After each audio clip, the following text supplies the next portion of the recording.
Un poder opresor, un pueblo luchador, una revolución inspiradora.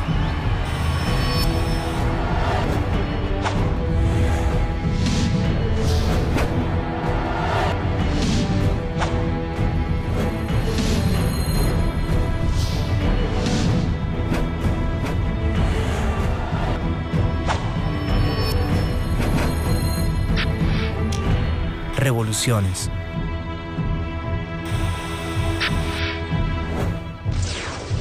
Revolución de Bolivia.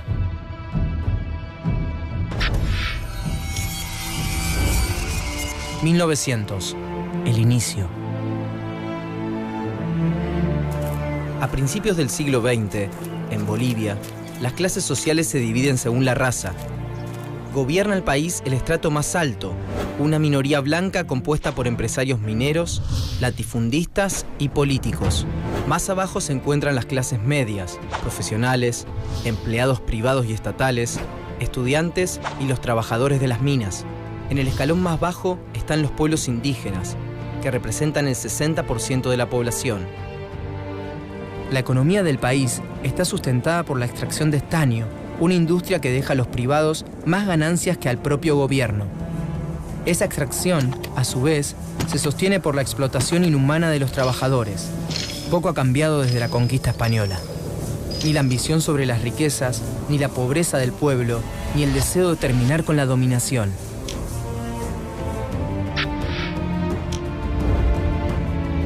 Illimani, de Arturo Borda, 1944. El Yatiri, de Arturo Borda, 1918. El Mendigo, Cecilio Guzmán de Rojas, 1919. Las empresas mineras tienen controlado al Estado boliviano y la oligarquía terrateniente concentra tierras expropiadas a los indígenas, que además se hallan presionados por los altos impuestos y son forzados a trabajar gratuitamente tanto para la prestación vial en la construcción de puentes y caminos como en las haciendas de los terratenientes. Como el voto está prohibido para los analfabetos, las clases bajas no pueden terminar con ese dominio. 1932. La Guerra del Chaco. En 1932 estalla una guerra entre Bolivia y Paraguay por el Chaco Boreal. El campo de batalla y las trincheras acercan a clases bajas y medias bolivianas, y de ese intercambio muchos indígenas aprenden de derechos, de política y de armas de fuego, mientras las clases medias descubren la miseria en los campos y en las minas que sufren sus compatriotas más pobres. En esa comunión de clases nace la conciencia de la situación del pueblo boliviano. En 1935, Bolivia pierde la guerra, y esto provoca en la población el surgimiento de un gran sentimiento nacionalista. Muchos jóvenes del ejército, que repudian la actitud incompetente de sus jerarcas durante la guerra, entran a la política. Estos jóvenes oficiales inauguran un periodo de golpes de Estado y de gobiernos militares de izquierda que nacionalizan la petrolera estadounidense Standard Oil y crean los yacimientos petrolíferos fiscales bolivianos, promueven la sindicalización obligatoria de los trabajadores y crean un nuevo código del trabajo que reduce la jornada y establece un seguro social. 1939. Golpe de derecha.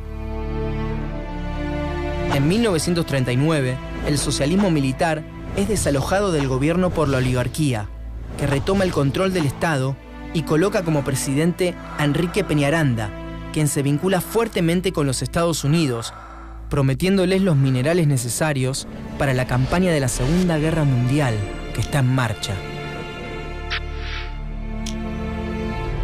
Durante el gobierno de Peñaranda surgen agrupaciones de izquierda y nacionalistas, entre las que se halla el Movimiento Nacional Revolucionario, MNR, fundado por intelectuales de clase media y alta, como Víctor Paz Estenssoro. Nombre: Ángel Víctor Paz Estenssoro. Lugar y fecha de nacimiento: Tarija, 2 de octubre de 1907. Origen social: medio alto. Profesión: político. El MNR Es nacionalista, antioligarca y antiimperialista, y es apoyado por algunos grupos militares y por los movimientos obreros y campesinos. 1943. Golpe a golpe. En 1942, trabajadores de las minas Catavi y Siglo XX se declaran en huelga demandando mejores salarios.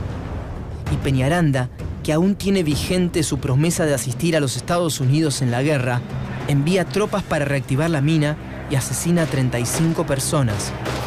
Esto provoca la reacción del MNR y de facciones de izquierda del ejército, que derrocan a Peñaranda. El mayor Gualberto Villarroel López asume como presidente de facto y Paz Estenssoro, su ministro de Hacienda, se vuelve un pilar de su gobierno. Impulsa el primer Consejo Nacional Indígena, crea la Federación Sindical de Trabajadores Mineros de Bolivia, FSTMB, y suprime el trabajo gratuito, beneficiando a cientos de miles de bolivianos, mientras perjudica los intereses de los terratenientes y de los empresarios mineros. 1946. Corre más sangre. Villarroel y el MNR despiertan una fuerte oposición en la oligarquía y en los Estados Unidos, que lo consideran pro-nazi. Una multitud, compuesta por estudiantes, profesores y trabajadores, lincha al presidente, a quien consideran un fascista. Es un momento de gran confusión. Tras varios presidentes interinos, se realizan elecciones, en las que Paz Estenssoro es vencido por Enrique Herzog, quien intenta deshacer los progresos sociales conseguidos para el pueblo.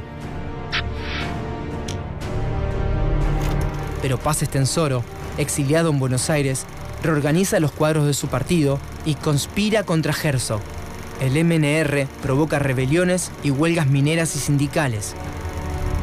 En agosto de 1949, Paz Estenssoro impulsa una insurrección que tiene lugar en Santa Cruz de la Sierra, Sucre, Potosí y Cochabamba, y que resulta reprimida de modo sangriento por el ejército. Este hecho termina de dividir a la nación. En medio del caos, en 1949, las elecciones legislativas demuestran que el pueblo se vuelca masivamente hacia la izquierda. Herzog deja el poder a su vicepresidente y desaparece de la escena exiliándose en Madrid. Finalmente, el 6 de mayo de 1951, el MNR obtiene la presidencia para Paz Estenssoro. 1952. El pueblo al poder. Las empresas mineras intentan anular los comicios y darle el poder a una junta militar. Pero en respuesta, el 9 de abril, en La Paz y otras ciudades, emerge un levantamiento popular.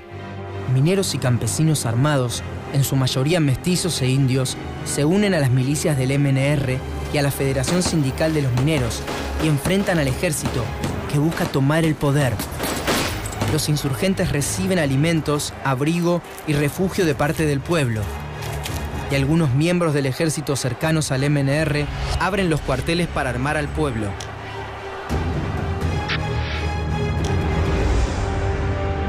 Plaza Murillo, La Paz. Diario La Razón, 1952. Revolución en La Paz. Diario La Razón, 1952. Campesinos armados. Diario La Razón, 1952.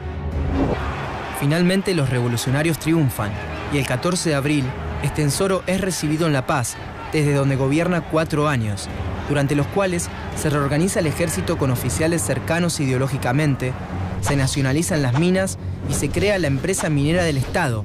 Se formulan las primeras propuestas de reforma agraria y se instaura el sufragio universal. La revolución inspira la lucha revolucionaria en América Latina. En junio de 1960, Paz Estenssoro vuelve a ser elegido presidente.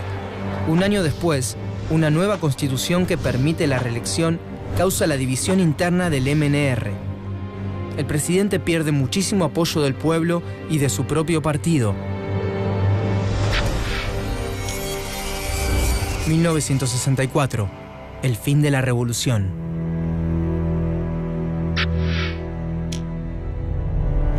En las elecciones siguientes, los partidos opositores se niegan a participar y Paz Estenssoro es reelegido ilegítimamente. Y poco tiempo después, en 1964, es derrocado por el general René Barrientos, su propio vicepresidente. La revolución pierde legitimidad y esto provoca que mineros, opositores y campesinos se manifiesten en contra. El ímpetu revolucionario se diluye con el tiempo, pero demuestra el poder de los indígenas, campesinos y mineros organizados en la política del país. Un poder que recién en el 2005 coloca al primer presidente indígena en Bolivia.